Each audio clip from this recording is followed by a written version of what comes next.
Hey everybody, it's Anna and welcome back to my booktube channel.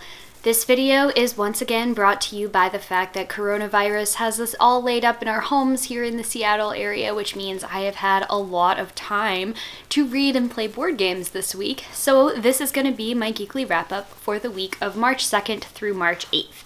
This week I managed to finish 4 books, I DNF'd 1 book, I finished 4 graphic novels, and I played 4 board games. Got a lot going on with the number 4 here, I just realized. So let's go ahead and do the books that I read first. The first 2 books that I read were pretty short, and these were rereads. These are the final 2 books in the Immortals series by Tamora Pierce. The third one is Emperor Mage, and the fourth one is The Realms of the Gods. I already pretty much knew I was going to love these books going into them because I've read them dozens of times before, and they did not disappoint this time around. I always love getting to see Dane just confidently and capably handle all of the issues she runs into, and I loved getting to see Kitten's dragon family in the Realms of the Immortals in the final book. So that was good stuff. Then I read a book called Indian No More by Charlene Willing McManus with Tracy Sorrell. This is a novel about a young indigenous girl named Regina Pettit, and she is from the Umpqua tribe, which is in sort of like the Oregon area in the United States. This is actually based off of the real-life childhood experiences of the author, Charlene Willing McManus, who is also Umpqua, and her experience with her family moving down south to Los Angeles after the federal government essentially dissolved a bunch of Native American tribes and stated that those people no longer had any affiliation or nation to belong to anymore, and it was essentially a cultural genocide on the part of the United States government because it just legally got rid of that entire racial and cultural designation for multiple nations of indigenous people. So this is based off of her childhood experiences as her family relocates after this happens, and like I said, the author herself is Umpqua. She unfortunately passed away before she could finish writing the book and preparing it for publication, but a friend of hers who is a member of the Cherokee Nation actually picked up the manuscript and finished the book and brought it to publication. And I believe they also had an indigenous editor, which is super rare in the overwhelmingly white world of the publishing industry. I thought that this book was exceptionally well done. I gave it 5 out of 5 stars. It does come with some trigger warnings for racist language, specifically the use of the N-word against one of Regina's friends, and also the death of a grandparent. That part actually did really make me quite sad because her grandmother is an important character whose through line throughout the book is always the fact that the government doesn't get to decide whether your heritage is valid or not. That's something that you carry within yourself. You carry customs and tradition and language and stories of your people, of your nation, and of your culture, and no one could ever take that away from you. So when she dies at the end of the book, I was actually really, really sad. This was an excellent book. I would highly recommend it if you are looking for a middle grade book that is about an all too little talked about period of American history. So then I DNF'd a book. This is another Tamora Pierce book. It's the first book in the Newmare Chronicles, and the title is Tempest and Slaughter. Now, I was rereading the Immortals series because I was getting ready to read this book, which is the first in a new series about Newmare, who is a beloved character from the Immortals quartet, and he is this mage, and he is also the love interest for the main character, and this is supposed to be a prequel series that is about his life before he comes to the world of Tortall, which is where a lot of the earlier Tamora Pierce books take place. But this book was really disappointing because it fell into a lot of the pitfall traps that I think a lot of prequels do, where the character is already so perfect that going back in time and reading what he's supposed to be like as a 10-year-old, he reads almost exactly the same as he does in the Dane books when he's 30. And he has no flaws and no weaknesses as a child, which means that there is literally no space for him to grow and develop as a character. So this book basically consists of just a bunch of descriptions of kids going to magic school that is not that different from a lot of the more mundane school-oriented parts from, say, Harry Potter or Name of the Wind, except the characters and the place names are changed. But there was no action and no character development. The writing was beautiful to read. It's definitely been cool seeing Tamora Pierce's like over her long career and over my life as a reader, how her writing has changed and grown with each series, but the storycraft just was not there. And I was almost halfway through the book before I realized I am not enjoying reading this. I don't think that I'm actually getting anything out of this, and it makes me wonder why this book was written now when it was. Like, why write a prequel now if there isn't a story to tell there? You know what I'm saying? So I decided that I'm going to DNF this book, which was disappointing, but life goes on, I guess. Then I read another 5-star book, which was absolutely incredible. I actually stayed up late last night to finish it, and that is Avatar: The Last Airbender, The Rise of Kyoshi, which is by F.C. Yee. So, a little bit of a spoilery discussion for Avatar: The Last Airbender. If you want to avoid that, just skip ahead until after I'm not holding this book up anymore. But basically, this is another prequel book, but it takes place before the events of the TV show Avatar: The Last Airbender, and it follows the story of Avatar Kyoshi before she becomes the earthbending Avatar powerhouse that everyone knows from the TV show. And this book did prequel stuff really, really well. When we first meet Kyoshi, she is a very flawed character.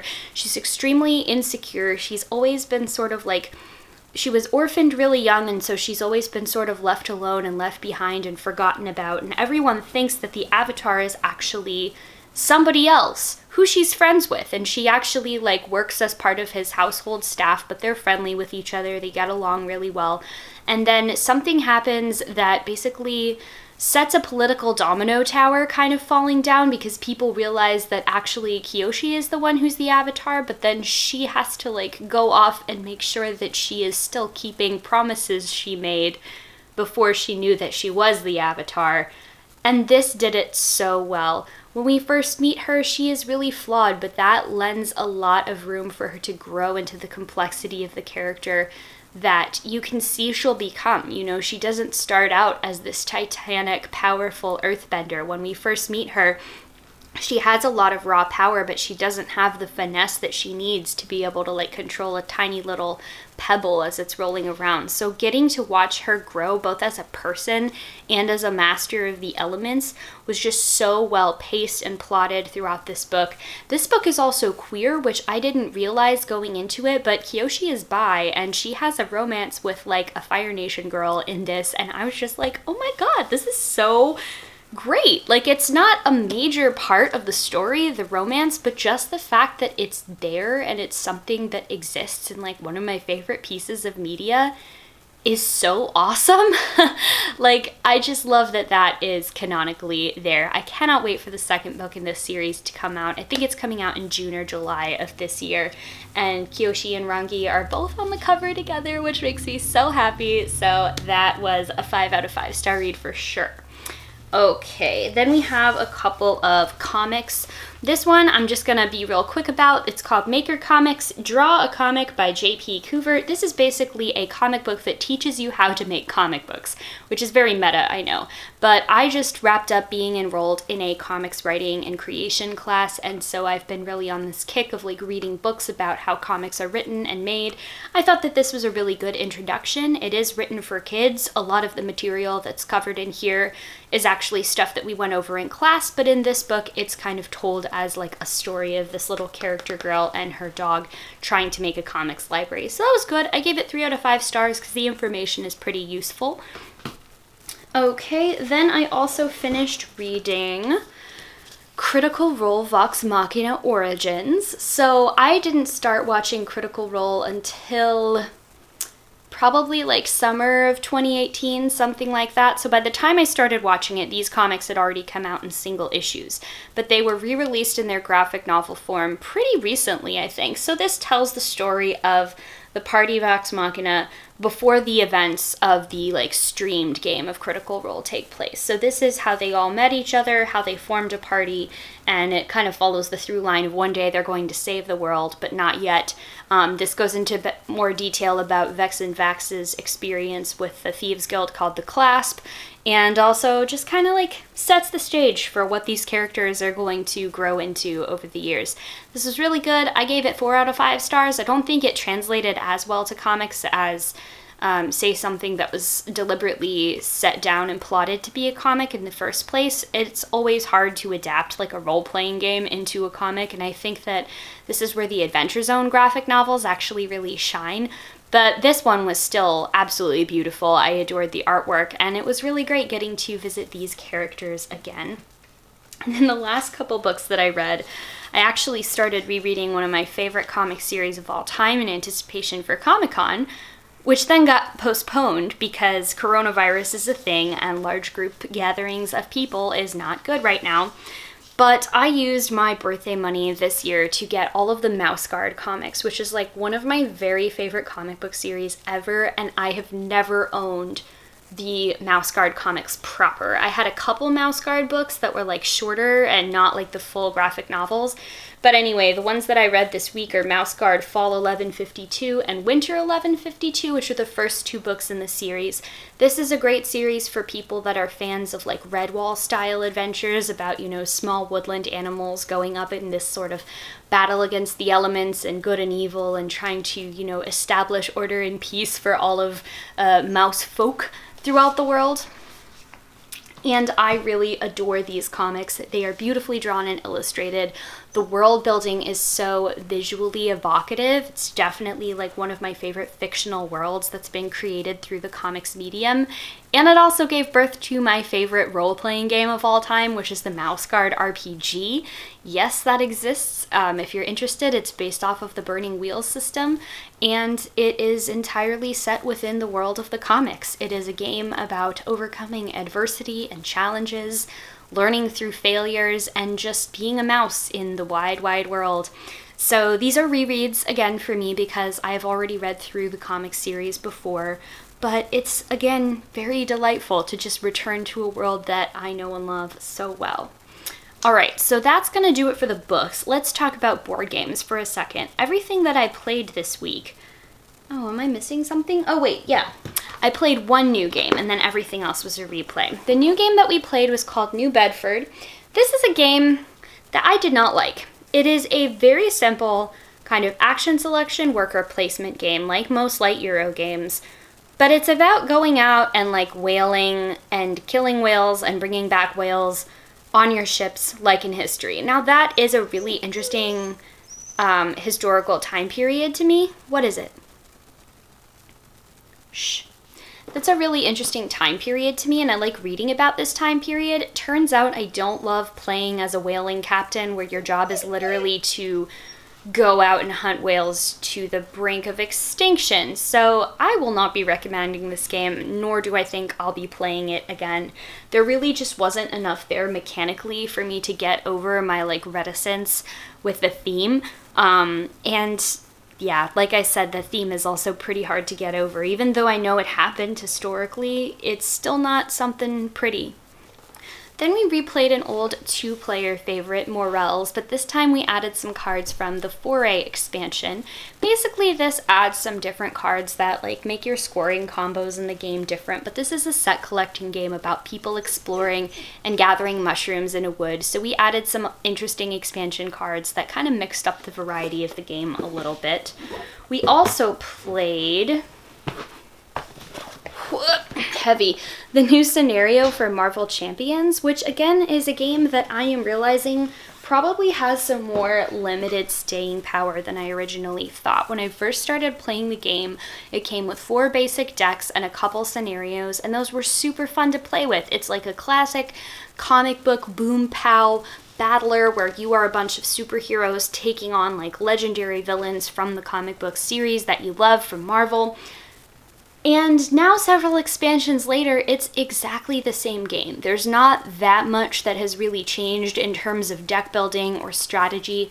There's no sense of progressing the story or point buying upgraded cards over time the way there is, for instance, in Fantasy Flight's Arkham Horror card game. So I think I honestly vastly prefer the sense of progression that Arkham Horror offers. I don't think Marvel Champions is a bad game by any means. I just think that it doesn't necessarily offer anything fresh after the first few playthroughs. So I don't know if we're going to be keeping up with playing every single expansion that this game has to offer. I kind of think I know what the deal is with this game, basically. I think I kind of grokked it, so to speak. And then the last game that we played this week, one of my very favorites, as you know, this might be my favorite game in our collection now that I think about it, is Architects of the West Kingdom. Again, I just have the lid because it didn't just become magically stronger. I just have the lid because it's actually set up for us to play again tonight. But I love this game so much. I have talked about it before on my channel. I think it's kind of just the epitome of fun worker placement games. I think that it has just the right amount of player interaction. It doesn't fall into the multiplayer solitaire pitfall that a lot of games of its type tend to fall into. And I'm really excited because the publishers have just announced the Kickstarter for their third game, which is called Viscounts of the West Kingdom. If you're interested in checking that out, I'll leave it linked down below. I'm not, being paid by this to say it or anything, but just in case you're curious, I'll leave you a little link there as well. And I'm really looking forward to when that game is released. There's also going to be a sort of cooperative campaign mode that is released that you can insert as a module with any of the 3 games in this West Kingdom series. I'm really enjoying it. We played it with one of our friends who came over to hang out.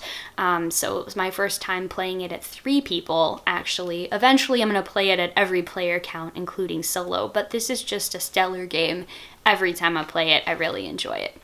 So that is it for a jam-packed week of reading and pop culture. Let me know down in the comments below if you've read or enjoyed anything recently, because I need some media to consume while we are basically pretty limited in the number of times we can leave our homes, just for health and safety. If you like this video and you'd like to see more of what I do, go ahead and subscribe to my channel, because that is the best way to get notified every time I post a new update. As always, thank you all so much for watching, and I'll see you in the next one. Bye.